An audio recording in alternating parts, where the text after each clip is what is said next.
지난주에 생각에 대해서 말씀드렸습니다. 우리는 생각을 하는 존재입니다. 생각을 하고 또 생각 때문에 우리의 삶의 가치와 우리의 살아갈 방향들을 정하는 존재이고, 예수님은 우리에게 그런 새로운 영적인 생각의 스위치를 켜주신 분이라고 말씀을 드렸습니다.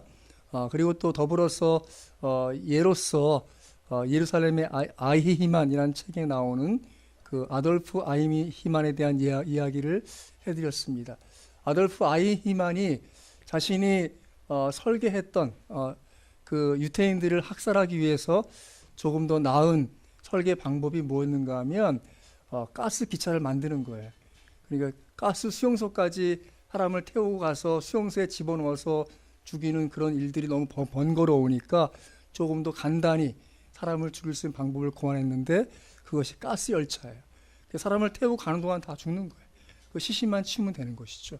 그런 일을 한 사람에도 불구하고 2차 대전이 끝나자 혼자 먼저 아르헨티나로 피신 가고, 또 나중에 자기 가족을 불러들여서 거기서 다른 이름으로 살게 됩니다.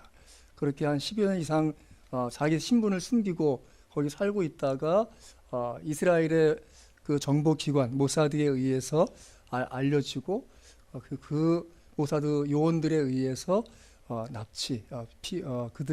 그를 결국 체포하고 무사히 이스라엘 비행기에 태워서 결국 1960년 이스라엘 법정에 세웁니다. 하지만 아히만은 자기가 무죄라고 주장합니다. 나는 죄가 없습니다. 나는 그저 상부의 지시에 따랐던 공무원이었을 뿐입니다. 제가 죄가 있었다면 제 직무를 소홀히 한 것이 죄일 수 있지만 저는 직무를 소홀히 한 적이 없습니다. 그럼 당신이 죄가 아니란 것은 죄가 없단 말입니까? 저는 사람을 죽이라고 지시한 적이 없습니다. 그런 고난도 없었습니다. 라고 얘기했습니다. 그런데 그 예루살렘의 아히만이라는 그 책을 쓴 한나 아렌트는 그가 죄가 있는 이유를 대해서 이렇게 정리합니다.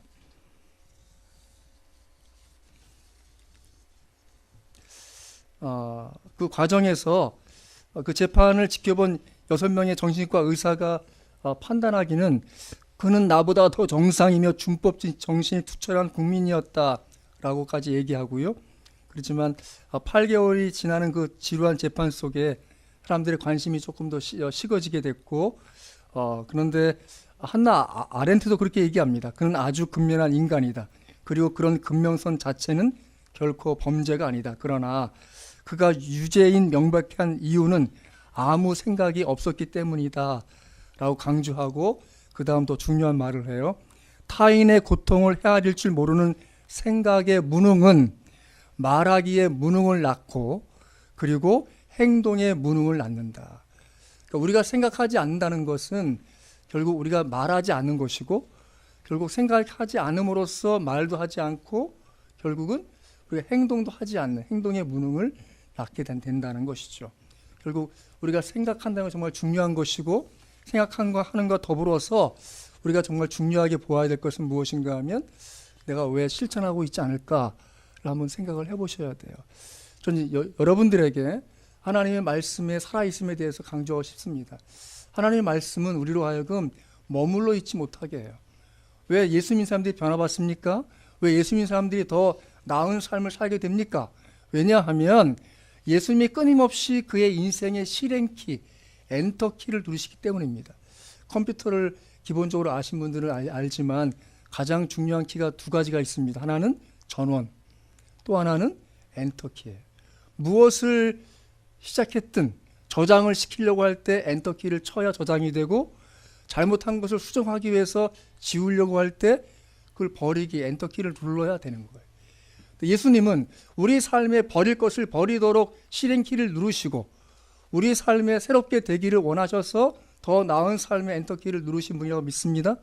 그분은 우리가 끊임없이 우리의 삶에 더 이상 머물러 있지 않게 만들어요. 예수 믿는 사람들은 어제와 오늘과 똑같은 삶을 살 수 없어요. 작년과 올해의 삶을 다룰 수밖에 없습니다. 왜 그렇습니까? 끊임없이 예수님은 우리의 삶의 실천, 무언가 새롭게 시도하고 실천하고 그리하여서 그분의 의가 드러나고 그분의 생명이 드러나는 방향으로 삶을 조정시켜 나가도록 우리를 이끌시는 줄 믿으시기 바랍니다. 예수 믿는다는 건 그런 것입니다. 저는 이번 주 목장 예배를 두 곳에 다 참석을 했어요. 우리 응답받는 목장과 또 레베카 복대 목장이 참석을 했는데, 거기서 이번 주에 같이 나눴던 말씀은 계속 이어지고 있는 욥기를 읽어온 그 과정을 같이 나눴어요. 그 욥기를 읽으면서 나눈 이야기가 뭐냐 하면, 고난받고 있는 욥에 대해서 세 친구들이 많은 비난을 합니다. 무언가 잘못이 있을 거예요. 하나님은 정의로우신 분이니까 의미 없이 고난 주신 것이 아니라 심판의 의미로 네가 욥이 지금 고난 당하고 있는 것이다. 욥의 고난의 의미를 심판의 의미로, 하나님의 정의의 실천으로 보는 면으로 조명을 해요. 욥은 사실 그런 잘못된 것이 없었기 때문에 변명을 많이 하면서도 반복해서 얘기하죠. 누가 좀 입 좀 닫아줬으면 좋겠다. 제발 좀 그만 얘기해라. 반복해서 그런 얘기를 하죠. 그래서 우리가 다 같이 나눈 내용의 결론은, 우리 고난받는 사람 앞에서 말하지 맙시다. 될 수 있으면. 그거예요. 그런데 제가 저희 집안 이제 어른들이 아프시니까 평택으로, 원주로, 서울로 갔다 갔다 이번 주에도 한 4번 이상 그렇게 다 움직였어요.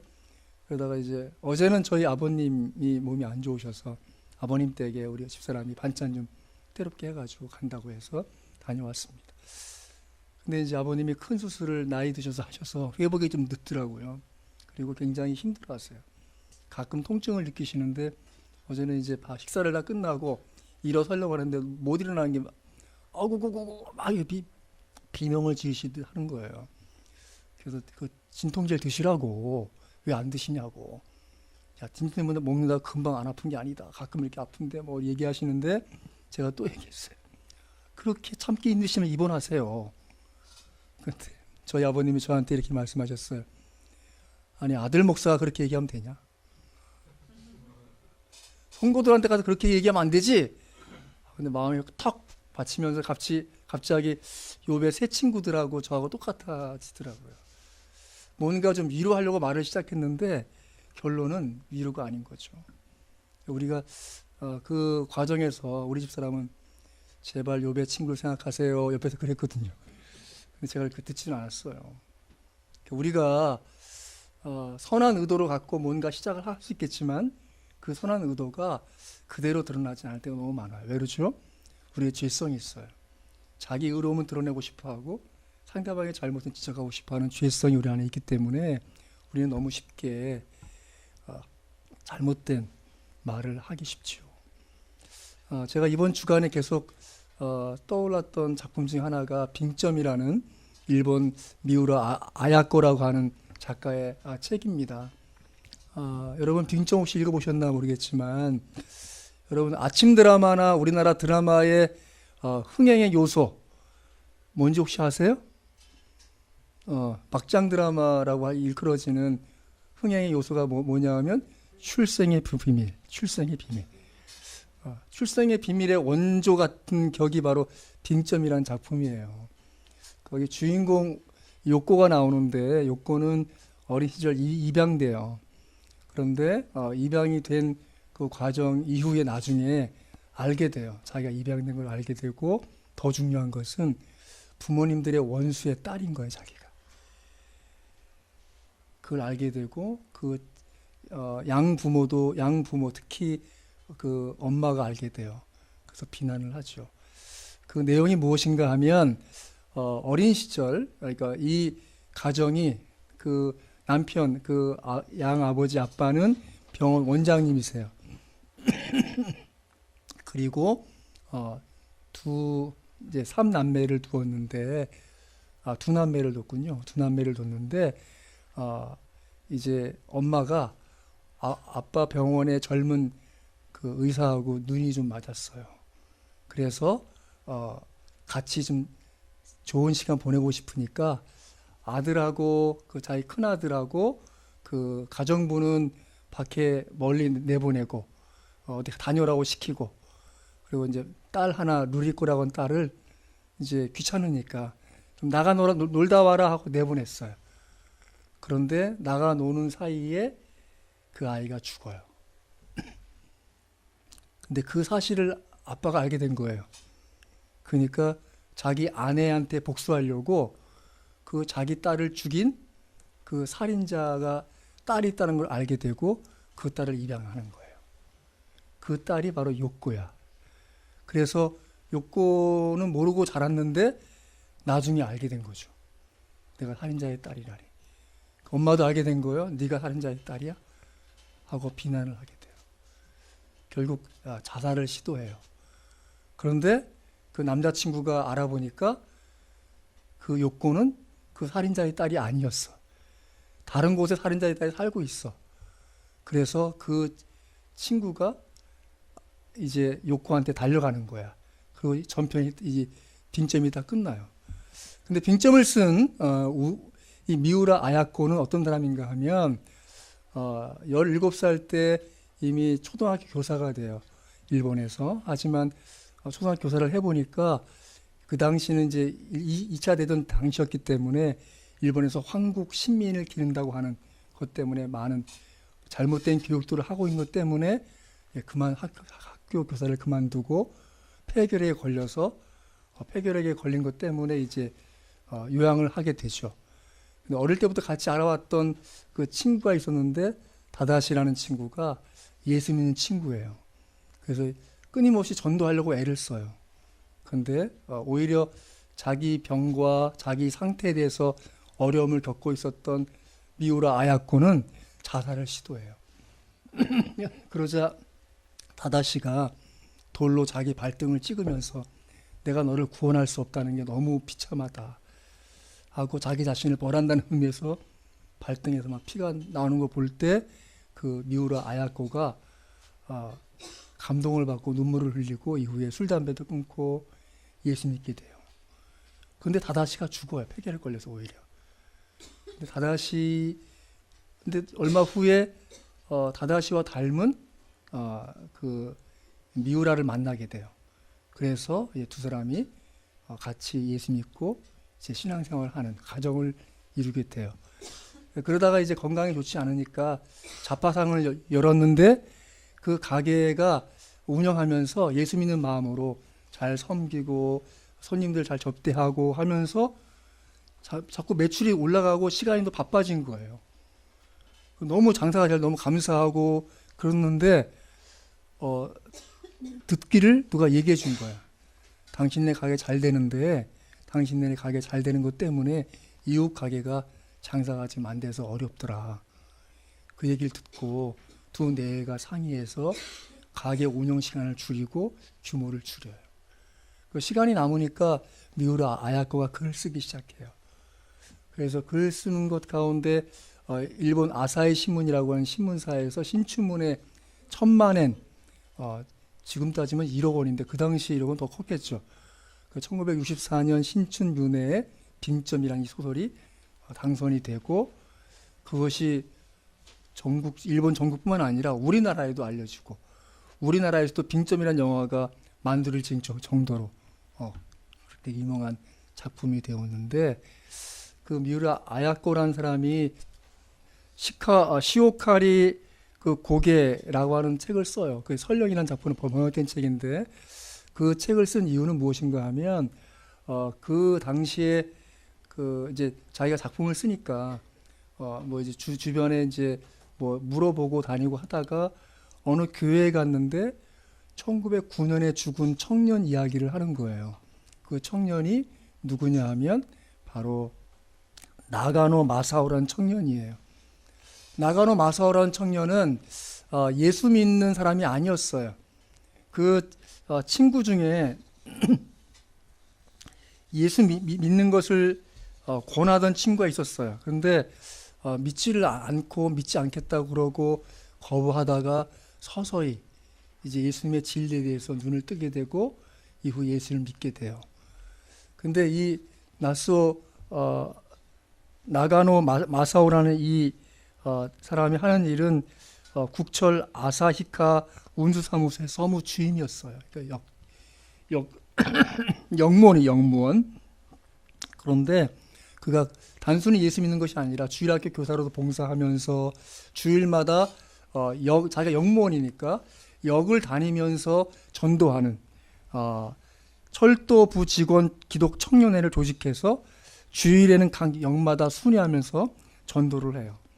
그리고 그는 1909년 2월 28일 나요리 지역 순회 전도를 다녀오는 길에 그가 탄 열차가 시오카리 고개의 급경상지에 진입했을 때 그 고개가 좀 높아서 여기가 지금 어디냐 하면 북해도예요. 이 미우라 아야코가 북해도 그러니까 홋카이도 사는 사람이고 그 언덕을 넘어가기가 굉장히 힘든 고개인데 그 기차가 올라가다가 거꾸로 후진을 하게 돼요. 그래서 속도가 점점 빨라지면서 전복될 위험에 처해졌을 때 그가 재빨리 열차 승강구 발판 쪽으로 뛰어가서 핸드 브레이크를 잡아당겨서 기차의 속도를 겨우 줄였습니다. 그러나 속도는 더 이상 줄지 않았고 정말 점점 급 커브가 육박해 오면서 다시 폭주하면 기차가 틀림없이 전복하는 그런 과정에 들어섰을 때 여러 개의 급 커브가 차례차례 기다리고 있었다고 노보는 판단해요. 그래서 그는 그 핸드 브레이크 손을 내려놓고 자기 몸을 철로에 던져요. 그래서 기차가 더 이상 진행되지 않게 하고 여기 써 있는 그대로 읽으면 그 몸은 철로를 향해 날았다. 기차는 맥없이 삐덕거리며 노부의 몸 위로 기어 올랐다. 마침내 기차는 완전히 정지했다. 그래서 그 사고 때문에 사망자 한 명만 생겨요. 사람들에게 잘 알려져 있지 않았던 이 이야기가 실화인데 1968년 미우라 아야코의 소설로 알려지게 되고 바로 그 일로 인해서 기독교 복음의 전파가 많은 영향을 미쳤어요. 거기에 보면 이렇게 써 있어요. 기독교 신자가 되면 사람 취급도 하지 않던 시대였다. 그러나 그의 죽음은 그런 목매함에서 사람들의 머리를 열어주는 역할을 했다. 그뿐만 아니고 아사히카와 삿포를 중심으로 한 철도 직원 몇십 명이 기독교에 입문했다. 근데 미우라 아야코가 나가노 마사오를 알게 된 것이 64년 7월 초인데 로쿠조 교회의 후지하라 에이기시시를 방문했을 때 그가 신앙 수기를 보여주었다. 나가노 마사오의 생애가 기록돼 있었다. 나는 나가노 마사오의 위대한 신앙 앞에 납작하게 되도록 한바탕 얻어맞은 느낌을 받았다. 깊고도 강렬한 감동이었다. 그 설령이란 작가 후기에 이렇게 써 있어요. 그리고 나중에 이 미우라 아야코가 죽을 때 이렇게 얘기해요. 이 고개를 넘을 때 나가노 마사오 씨를 추모해 주었으면 한다. 그리고 설날마다 새로 써서 몸속 깊숙이 간직하고 다녔던 그의 유언, 나가노 마사오의 유언이에요. 나는 여러 형제 자매들이 내 죽음으로 인해 하나님께 가까이 나가 감사의 참뜻을 맛보기를 기도한다는 말을 가슴에 새겨두었으면 한다. 여전히 우리는 이 땅에서 믿음으로 실행하기를 원하시는 예수님의 뜻을 따라 하는 사람들인 줄 믿습니다. 오늘 말씀을 보십시오. 같이 한번 볼까요? 자, 야고보서 1장 21절 같이 한번 읽습니다. 시작. 그러므로 너희는 겉과 넘치는 악을 내버리고 너희 영혼을 능히 구원할 바 마음에 심어진 말씀을 온유함으로 받으라. 아멘. 마음에 심어진 말씀을 온유함으로 받으라. 중요한 것은 예수 믿는 믿음으로 살아간다는 것은 그저 그렇게 내가 믿자 해서 믿어지는 것이 아니고 하나님 말씀이 마음에 심어졌기 때문에 그 말씀으로 인해서 믿음이 시작된 줄 믿으시기 바랍니다. 믿음의 근거가 나한테 있지 않다는 거예요. 믿음의 근거는 언약에 있고 하나님 말씀에 있습니다. 그렇기 때문에 우리의 믿음은 흔들릴 수 없는 것이죠. 그래서 마음에 심어진 말씀을 온유함으로 받으라 말씀하고 있고, 자 22절 함께 있습니다. 시작. 너희는 말씀을 행하는 자가 되고 듣기만 하여 자신을 속이는 자가 되지 말라. 예. 우리에게 원하시는 하나님의 뜻은 그렇지, 그래, 맞아 하고 동의하는 수준에서의 믿음이 아니에요. 그 동의가 되었다면 실행하셔야죠. 여러분이 예수님 믿습니까? 그분의 용서를 받아들이십니까? 그렇다면 용서하기 힘들어도 용서를 하기 시작하셔야죠. 내가 100% 용서가 안 된다면 1%라도 용서를 하기 선언하시고 용서한다고 말하셔야 돼요. 그리고 용서를 선언하시고 고백하시기 바랍니다. 뿐만 아니라 여러분이 예수님 믿는 믿음으로 누군가의 권면할 말이 100개가 있다면 그 100개 다 말할 수 없다면 한마디라도 하셔야죠. 예수 믿고 함께 천국 가야죠. 그런 말씀 하셔야죠. 말씀을 행하는 자가 되고 듣기만 하여 자신을 속인 자가 되지 말라는 그 예로서 23절, 24절이 있습니다. 자, 같이 한번 읽습니다. 23, 24절 시작. 누구든지 말씀을 듣고 행하지 아니하 자기의 생긴 얼굴을 보는 사람 같아요. 그 다음 시작. 제 자신을 보고 가서 그 모습이 어떠했는지를 곧 잊어버리거니와. 누가 거울을 보고 자기가 머리카락이 헝클어져 있으면 그대로 두겠습니까? 그것을 생각하고 다시 매만지는 것이지요. 바르게 하는 것이지요. 뿐만 아니라 25절 같이 한번 읽습니다. 시작. 자유롭게 하는 온전한 율법을 들여다보고 있는 자는 듣고 잊어버리는 자가 아니요 실천하는 자니 이 사람은 그 행하는 일에 복을 받으리라. 예, 듣고 잊어버린 자가 아니라 실천하는 자입니다. 예수님은 우리가 믿음을 고백했을 때 우리의 존재를 사단의 그 수중에서 하나님 아들의 그 나라로 옮긴 줄 믿습니다. 그분은 우리의 삶의 근거지를 옮기신 분이세요. 우리가 예수 믿고 사는 가장 큰 은혜는 무엇입니까? 예, 우리는 더 이상 사단의 노예가, 죄의 노예가, 또 악의 노예가 아니라 하나님의 선의 종이요, 하나님의 의의 도구요, 그분의 쓰실 만한 의의 병기가 된 줄 믿으시기 바랍니다. 우리가 무엇을 하든 의미 있고 가치가 된 것이에요. 여러분들이 새해를 바라보시면서 무언가 시도하고 실행하시고 실천해 나가실 때마다 기억하십시오. 그렇지, 예수님이 나를 새롭게 하시는 실행키를 누르셨지, 이를 기억하십시오. 우리는 다 예수 믿고 난 이후에 이전의 삶과 이후의 삶으로 나뉩니다. 반드시 역사가 BC와 AD로 나누듯이 예수님 믿으면 믿기 이전과 믿음 이후가 달라지는 것입니다. 믿기 이전엔 내가 주인이었다면 믿고 난 이후에는 예수님이 주인이십니다. 믿기 이전에 내 마음대로 살았다면 믿고 난 이후에는 주님 어떻게 하면 좋겠습니까? 라고 주님의 뜻을 묻고 그분의 뜻을 따라서 내 원함을 굽히고 그분의 뜻을 향해 나갈 줄 믿습니다. 그것이 믿음이죠. 믿음은 계속해서 내가 원하는 삶이 아니라 그분이 원하시는 삶을 살아드리기 때문에 변화가 있는 것입니다. 믿음은 끊임없이 우리로 하여금 머물러 있지 못하게 하는 것이고 그렇기 때문에 결국 실천하는 자니 이 사람은 그 행하는 일에 복을 받습니다. 아까 얘기했던 나가노 마사오가 변화된 가장 큰 이유 중에 하나는 그를 전도했던 사람이 뭐라고 했는가 하면 성경 구절 어느 것이든 한 말씀이라도 실천하라고 해보시오 라고 했어요. 그가 가장 먼저 한 건 무엇인가 하면 영무원 가운데 이 도둑질했다고 오해받고 그 영무원에서 그만둔 사람이 있었어요. 그 사람을 찾아가서 끊임없이 권면하고 그 사람 다시 복직할 수 있도록 도와줘요. 근데 그 사람은 계속 미워하고 싫어해요. 근데 나중에 이 나가노 마사오가 죽었을 때 그 사람이 예수 믿게 돼요.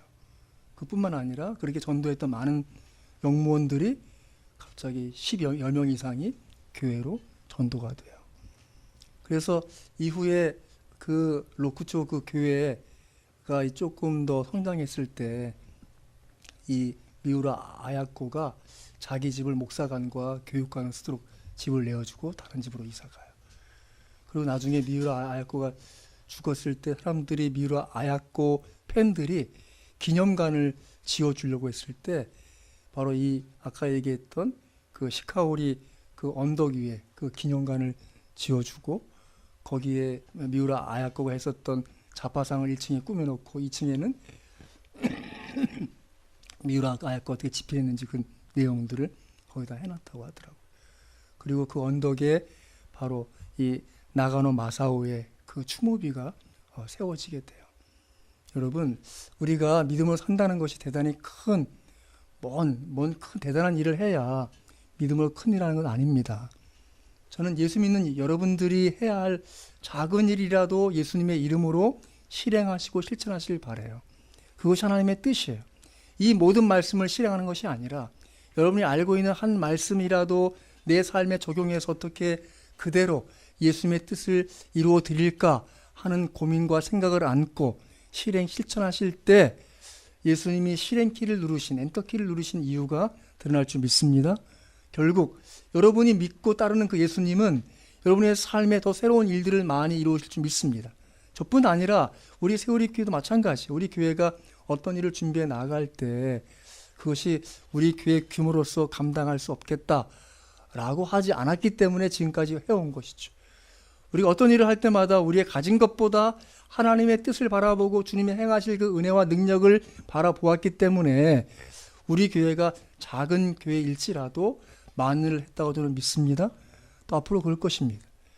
우리가 무언가 바라볼 때 우리 가지고 있는 적은 능력이 아니라 행하실 주님을 바라볼 때 그분이 행하실 것이 많이 있는 저와 여러분들 줄 믿습니다. 작게는 저는 여러분들이 여러분 가족에게 조금 더 신중하게 말하기 바라요. 저 같은 실수하지 말고. 제가 목요일날 금요일날 우리 목자들 모였고 목장 우리 식구들 모였을 때 그렇죠. 우리 고난받는 사람한테 많은 말 하지 않는 게 지혜로운 거죠. 제가 얘기했어요. 그래놓고 막상 우리 육신의 아버지 만나서 내가 볼 때 반은 엄살 같아. 막 이런 순간에. 그러면 차라리 입원하세요. 그런 바람에 우리 아버지가 너 다시 오지 마라. 당장 가라. 까지 얘기하시고 옆에서 돌보는 우리 그동안 미움받던 우리 큰아들 우리 형님을 굉장히 순간 갑자기 갑에서 을이 되고 을에서 병이 되고 정이 될 수 있겠구나 생각이 들었습니다. 따라하십시다. 하나님, 먼저 제가 가족들을 사랑할 힘을 주옵소서. 믿습니까? 대단히 큰 거 실천하지 마세요. 전 여러분들이 여러분 옆에 있는 그 사람에게 조금 더 너그럽길 바라고요. 조금 더 따뜻한 말하기 바라고요. 그 사람이 마음속으로 듣고 싶어하는 그 말을 해줄 수 있기 바라요. 우리 수준이 안 맞아도 마찬가지예요. 제가 이번 한 주간 이 빙점을 생각하면서 또 미우라 아이과의 삶을 생각하고 또 나가노 그 마사오의 삶을 생각하면서 내가 훌륭하고 대단한 영웅을 키우는 게 아닌가 좀 생각해요. 단지 제가 생각할 때는 저는 조금 더 나은 목사 되길 바라요. 또 뿐만 아니라 제가 우리 전사님 섬길 때는 전사님이 좀 더 훌륭한 목사님 되기 위해 내가 좀 섬길 거 섬겨야겠다 생각을 하고 또 여러분 집사님 대할 때마다 여러분 훌륭한 믿음의 영웅이 아니라 여러분 가정에서 충실하고 직장에서 충분히 그리스도인다운 삶을 살 수 있도록 내가 힘이 되어줘야겠다. 그런 마음을 먹습니다. 제가 우리 아내에 대해서도 우리 사랑하는 두 딸에 대해서도 또 우리 육신적 아버지나 우리 장인 장모님에 대해서도 마찬가지라고 믿습니다. 여러분과 제가 늘 기억하시기 바라요. 예수님은 작은 것이지만 실행하길 원하세요. 조금 더 작은 것이지만 실천하길 바라세요. 그래서 그분의 뜻이 이루어진 삶으로 우리의 삶이 드러나길 원하십니다. 그래서 저 사람은 정말 예수님이 함께 하시는 거야. 함께 도와주시는 거야를 보여주는 삶이 될 줄 믿습니다. 한 가지 더 말씀드릴게요. 여러분, 미우라 아야코는 이 설령이라는 이 작품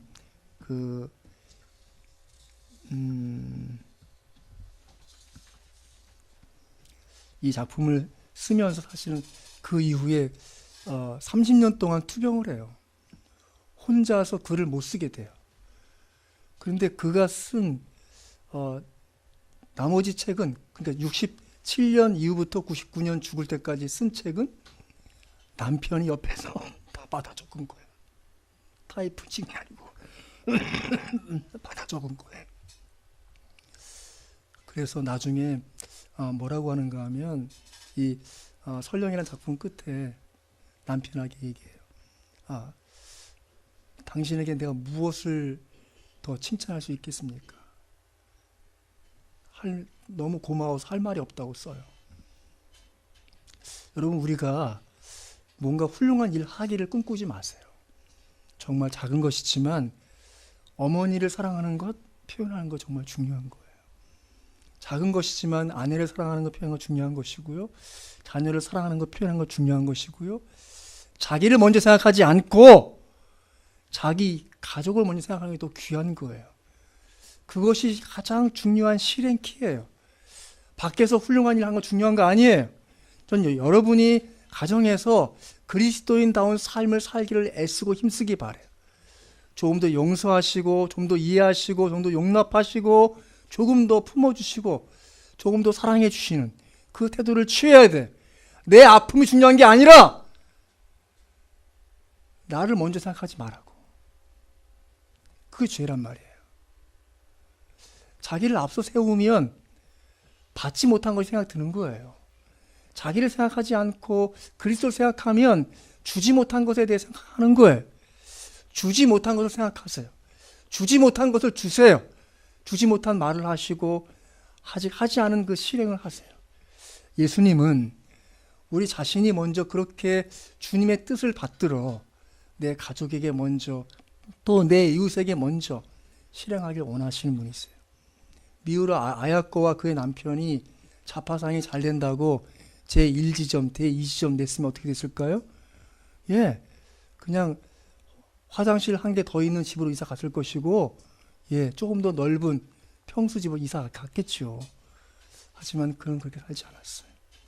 오히려 자파상을 줄여서 이웃이 같이 살게 도와줬어요. 그 바람에 시간이 남으니까 글을 쓰게 되었고, 이후에 더 온전히 그리스도를 더 드러내는 믿음의 삶을 산 줄 믿습니다. 그렇습니다.